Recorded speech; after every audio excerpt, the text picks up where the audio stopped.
Welcome to Shatter. Support the channel by liking, commenting, and subscribing. I promise even more interesting stories. I didn't hear it from her. I saw it on someone else's story. A rooftop bar. Golden hour. Laughter.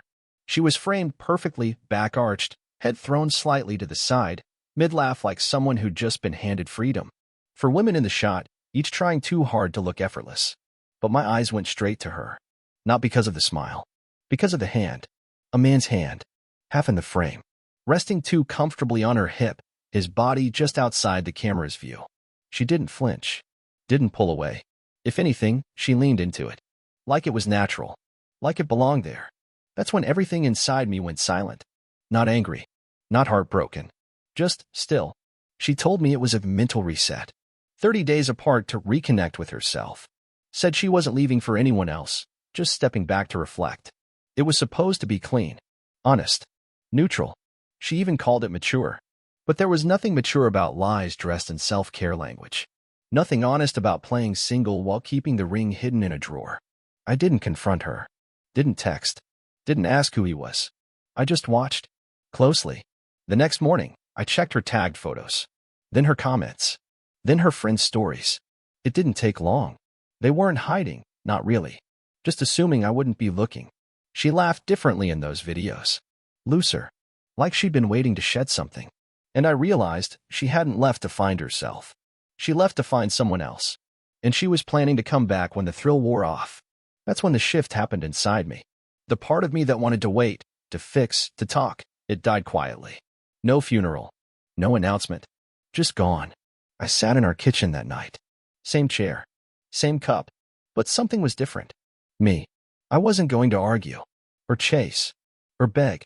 She left a crack in the door for herself, assuming I'd be there, holding it open when she returned. She was wrong. The silence between us wasn't empty anymore. It was loaded. And she had no idea what was coming. 3 days after the rooftop post, I got a message I wasn't expecting.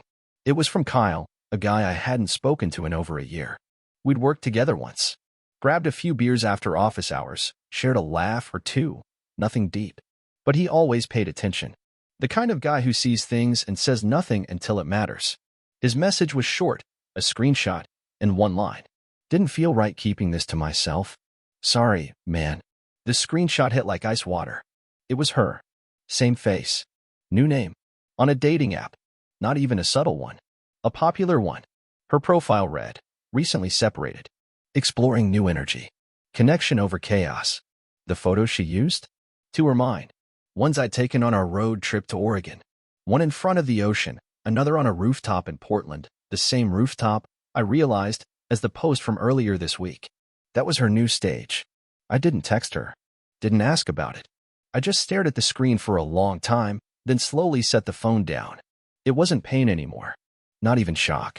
It was the realization that she'd already rewritten the story, made herself the protagonist in a new narrative where I didn't exist. But I did. I still paid the rent on that apartment. Still kept her on my health insurance. Still covered half the bill she never asked about. While she crafted her soft launch into freedom, I was footing the bill. And that's when the strategy began. I reopened an old private account, one she didn't know existed. Started moving money. Not fast, just enough. Pulled my name off the joint streaming services.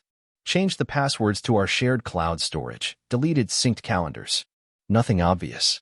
Nothing dramatic. She wouldn't notice, not yet. That was the point. I checked her social accounts again. One name kept showing up. Ben. A mutual acquaintance. Harmless enough on the surface. He used to come to our barbecues. Sat at our table. Complimented her wine glasses. Played the nice guy role well. Now, late night likes. Subtle inside jokes. Flame emojis. I watched them pile up. She thought I wouldn't look. Thought I wouldn't notice. She thought I was just sitting still. But the version of me she remembered, the dependable one, the accommodating one, was already gone. I wasn't going to explode. I wasn't going to beg. I was going to subtract myself from her world with surgical precision. And when she finally looked up from the fantasy she was building, she'd find nothing left of the life she took for granted. Just silence. And a door that would never open again. The confirmation came on a Thursday. It wasn't loud or dramatic, just quiet validation of everything I already knew. Her tablet was still synced to our shared cloud. She must have forgotten. Or maybe she assumed I'd never look. She was wrong. The sync triggered a batch of photos at 2:13 p.m. I was working from home. The folder auto-downloaded to my drive. I clicked it out of instinct, then froze. They weren't graphic, just intimate. Him, shirtless, on a balcony I didn't recognize. Her legs in the corner of the frame. A wine glass. The edge of her laugh caught in motion. The kind of image you don't take with a stranger. They'd been together longer than she admitted. Probably before she even moved out. Maybe before the trial separation even began. I didn't scroll through all of them. I didn't need to. One was enough. I copied the metadata. Date. Time. Location. Then I deleted everything.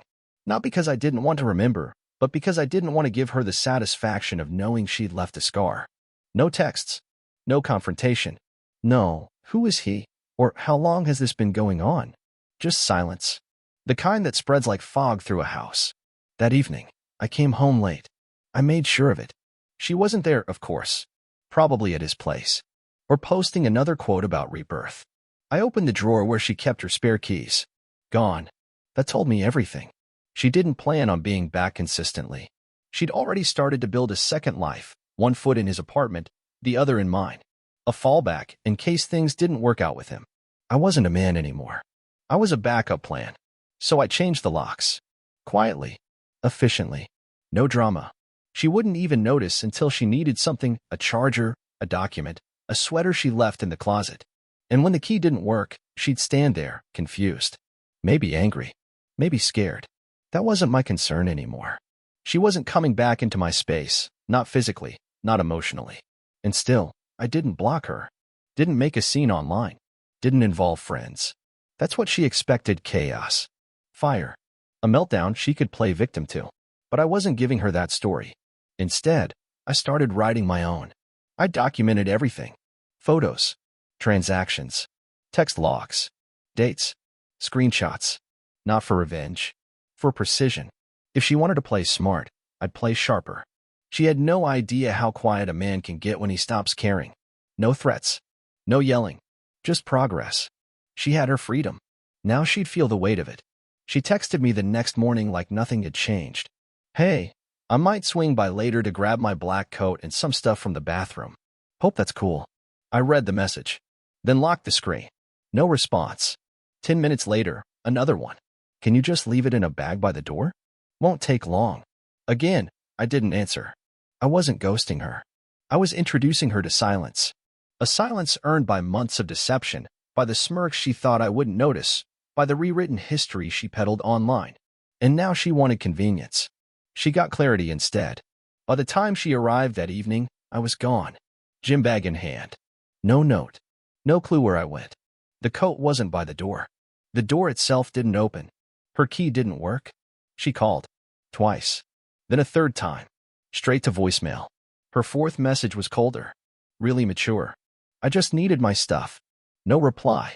I knew exactly what she was experiencing. Not confusion. Control slipping. She didn't care about the coat. She cared that she no longer had access. Control disguised as familiarity, that was her style. Float in and out.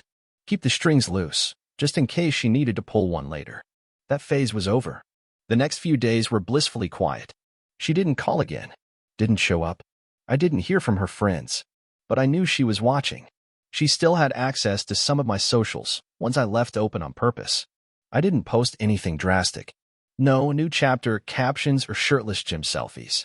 Just enough movement to make her curious. A tagged photo at a jazz bar. A new haircut. A muted story with unfamiliar faces. She saw it. I know because she blocked me from her main account 2 days later. Classic tactic. Block to gain the upper hand. But she forgot. This was a game she no longer understood. She had taken something real and turned it into content. Now she had nothing to post about. I didn't vanish. I repositioned. Same city. Same job. Same routines. But I stopped orbiting her world. She asked for space. She got it. Only now, space felt like abandonment. And independence felt like isolation. That's what happens when a man stops being available, not just physically, but mentally. She hadn't expected that. She thought I'd rage. Shout. Demand closure. Instead, I moved in silence, out of reach. And she was left knocking on a door that didn't open anymore. I never said his name out loud. Not once. Not to her. Not to anyone. But I knew it. Ben Foster, 34. Freelance designer with 2 LLCs and a habit of skipping invoices. His website was sleek. His image curated. Coffee shops. Skylines. Motivational quotes. I dug deeper. He wasn't dangerous, just sloppy. That's the thing about men like him. They hide behind charm and filters, thinking attention is currency. They mistake visibility for protection. But they leave trails. Financial ones. Legal ones. He had a client in Miami who threatened litigation for breach of contract. Another in Denver who posted a passive-aggressive review on LinkedIn, the kind that doesn't name names but says enough. His business was held together with duct tape and delusion. So I pulled the threads. I didn't hack. Didn't cross any lines. I just followed the ones he left open. The PayPal invoice IDs. The public comments. The name of the design agency he ghosted last spring. Then I sent a package. Not to him. To a former partner, the one he owed money to. A flash drive with files he probably assumed were buried. Screenshots. Chat logs. Red flags. No return address. No fingerprints. Just truth. He wouldn't know it came from me. That wasn't the point. The point was collapse, slow, silent, and irreversible. And it started 3 days later. She posted less. Then not at all. Her stories turned vague. Quotes about disappointment. Silence. Starting over. I knew what was happening. He was unraveling. And she was realizing what she'd bet on. Not a partner. Not a man. A fantasy. One that couldn't hold under pressure. And while she watched his image crack, she also began to understand something else. I wasn't coming back. I didn't leave to teach her a lesson. I left because the lesson was already over. She failed it. This wasn't about revenge. Revenge is loud. Predictable. This was about control. Reclamation. She had tried to juggle futures, test run one life while preserving another. But when she came back to reach for safety, she found smoke. Because I'd already burned the bridge. Quietly. Completely. And now, the man she thought would replace me, he couldn't even keep his business afloat, let alone hold her together. She picked uncertainty over loyalty. Now she was getting both, just not the way she wanted. I watched from a distance as her carefully managed narrative began to glitch. She had made her move. Now she had to live in it. Alone. I didn't have to say a word. Other people started doing it for me. It began with her sister, Amanda. We were never close, but she respected me. Saw how I treated her sibling. She messaged me out of the blue one afternoon. No drama. Just a simple line. Is everything okay between you two? She's been different lately. I didn't respond. I didn't have to. A few days later, her mother called. Not me, her. I know because I overheard. She was outside the cafe I'd started frequenting. I sat 2 tables back, book in hand, headphones in, disconnected, but listening. The conversation wasn't going her way. Her voice rose, not in volume, but in pressure. She was defending herself, explaining, stumbling through half-truths like she still believed in them. Her mother didn't buy it. She ended the call with a line I'll never forget. You really thought no one would notice? The cracks were spreading. Not from me, from silence. From distance. From the questions no one was supposed to ask. That weekend, a mutual friend threw a party. I wasn't invited. She was. Photos surfaced. Group shots. A few stiff smiles. But the comments under the post weren't kind. Something had shifted.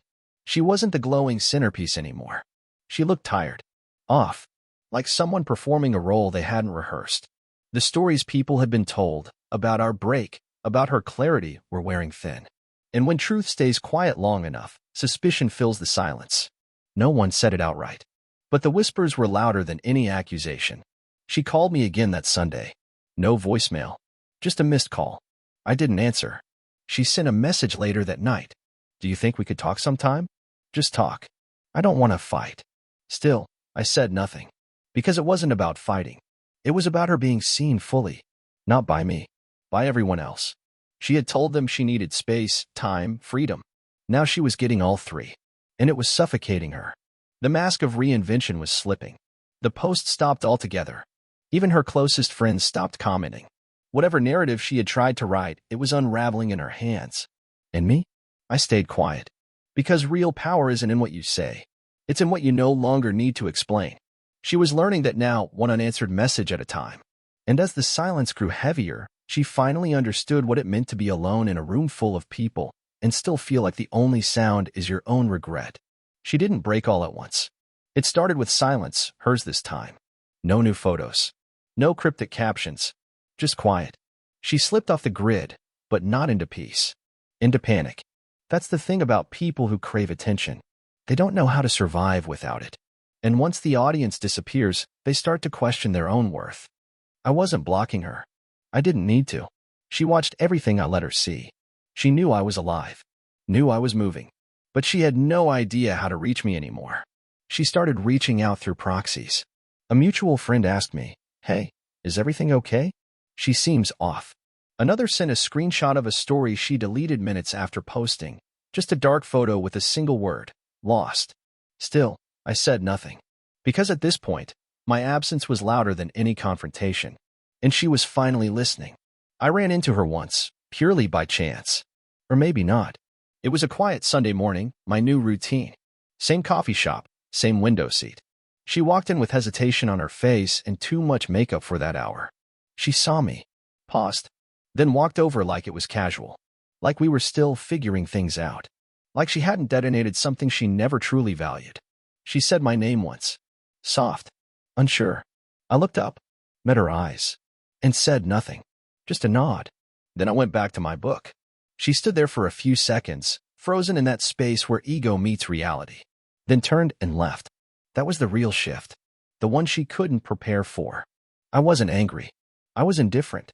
Not because I didn't feel anything, but because she didn't deserve access to what I felt anymore. She had asked for a trial run at someone else's life. Now she was living the result. No safety net. No audience. Just silence. The call stopped for a while after that. Then resumed again, but slower. More hesitant. Like she was testing the water from a distance. I didn't pick up. Not because I wanted revenge, but because she had already said everything I needed to hear. With her actions. And I had responded, not in words, but by disappearing just enough to remind her what presence used to feel like. Now every room she entered felt colder. Every mirror reflected back something unfamiliar. She had chased freedom, but didn't realize it came with a cost. And that cost was me. The message came late. Not a text, a voice note. She hadn't used that feature in months. Maybe she thought her voice would land softer than her words. Maybe she hoped hearing it would pull something old from me. Something loyal. Something patient. It didn't. Her voice cracked midway. She talked about time, space, confusion. Said things like, "I didn't know what I wanted," and "we lost ourselves." Then she asked if we could talk. Just talk. Please. I didn't respond that night. But I knew it was time. Not for closure. For finality. We met in a neutral place, a park we used to pass through in better days. Public, quiet. She showed up 15 minutes early. Hairstyled like she used to when she needed things to go her way. Minimal makeup. Nervous energy hiding behind a tight smile. I arrived on time. No emotion on my face. Just presence. She stood when she saw me, like it mattered. Like standing might soften whatever she feared I was about to say. I didn't sit down. She started talking. Fast. Like she'd rehearsed it. Words poured out, apologies dressed as reflections, confusion packaged as insight. I let her speak. Not once did I interrupt. Not once did I look away. Then the pause came. The inhale, the moment where she expected me to say something back. Anything. A sigh, a reaction, a memory we could resurrect. Instead, I said the only thing that mattered. That I was done. Not out of anger. Not to punish her. Simply because the person she was speaking to no longer existed. He died quietly the night she chose clarity over commitment. She blinked, stunned. Her body swayed like the words had hit harder than any scream ever could. She tried to reach for a version of me that no longer remained. I didn't give her even a flicker of warmth. Because this wasn't a negotiation. It was a confirmation. She asked if I could forgive her. Said she was lost. That she didn't mean to break anything. But I wasn't broken. I was just gone. And when she realized that, really understood it, she fell silent. Not the silence of control. The silence of collapse. Because for the first time, she was looking at a man she no longer had access to. No doorway back. No version of me left to appeal to. Just distance. And the echo of everything she thought would always be there, now walking away without turning back. She tried to hold it together after that day in the park. But the cracks were too wide. I heard from people quietly, indirectly. Not gossip. Observations. A colleague mentioned she'd stopped showing up to her freelance gigs. Her sister posted a vague message about losing someone still alive. Even the friend who used to tag her in every brunch photo hadn't mentioned her in weeks. Her social feed was gone. Deleted, not deactivated. As if she wanted to erase the performance now that the audience had turned away. I didn't reach out. Because nothing she lost belonged to me anymore. The unraveling wasn't theatrical. No screaming in public. No sudden collapse on a bathroom floor. It was slower. More brutal. The kind that creeps in during quiet hours. When the music's off, the phone is silent, and no one is checking in. She tried to message again. Just one sentence. I don't know who I am without you. I didn't reply. Because the version of me she remembered didn't exist anymore. He didn't wait by the phone. He didn't cling to the wreckage. He rebuilt elsewhere, quietly, decisively. By the time her world started to fall apart, mine was already finished. New place. New habits. New circle. Not flashy. Just real. I'd started volunteering once a week. Joined a climbing group on Saturdays. Spent time in spaces where no one knew my history, only my presence. I wasn't healing. I was living. She, on the other hand, had nothing left to perform for. Her fall wasn't public. It was worse. It was internal. The kind that doesn't leave bruises, just silence. The kind where you look in the mirror and don't recognize the person who tried to play two lives at once. She had gambled everything on a better option. And lost both. The man she chose fell apart before she did. His projects collapsed. His name quietly removed from the agencies he once begged for contracts. I didn't need to help. He was never built to last. She thought she was moving toward a version of life that would elevate her. But she had miscalculated. And now, when she looked back, there was nothing. No version of me still waiting. No old life to return to. Just silence. And the weight of choices made in arrogance, now echoing in the empty spaces she used to fill with distractions. I didn't need revenge. Life had already delivered the consequence. All I did was step aside and let the collapse happen without me. She reached out one last time. A letter. Handwritten. No envelope. Just folded, left with the doorman in my new building. She didn't know my exact unit. I made sure of that. But she knew enough to get it close. I read it once. No tears. No anger. Just words. Bleeding through lines she never thought she'd need to write. She said she missed my voice. That she understood now. That everything she'd chased felt empty without me in the picture. She asked if I remembered the first time we met. Said she still did. And that she wished she could go back. But we both knew time doesn't work like that. Not when you've already set fire to the bridge and watched it burn without blinking. She wasn't writing to win me back. She was writing because silence had become unbearable. That was the final proof. Not that she was sorry, but that she had finally felt what I'd felt when I sat in that same silence for months and she called it freedom. Now she knew what it really was. Absence. The kind you can't fill with noise or company or new versions of yourself. Only one thing remained. I took the letter, folded it neatly, and slid it into the drawer where I kept old documents. Not for memory, but for closure. Then I walked to the window. The city was lit, but quiet. Just like I was. Everything had changed, and I hadn't needed to raise my voice once. She didn't know where I went, what I was doing, who I was with now. Maybe she imagined me alone, staring at old photos, wondering if we could have fixed it. Let her imagine. The truth was simpler. I didn't disappear. I just stopped showing up where I wasn't respected. And that's something she'd remember long after my name faded from her phone, long after the silence grew too loud to ignore. Because in the end, I didn't need to teach her a lesson. She taught herself. All I did was leave the classroom. No applause. No second chance. Just the sound of a door closing and never opening again. What would you have done in my place? If the story hit you, leave a like. And don't forget to subscribe. It only gets stronger from here.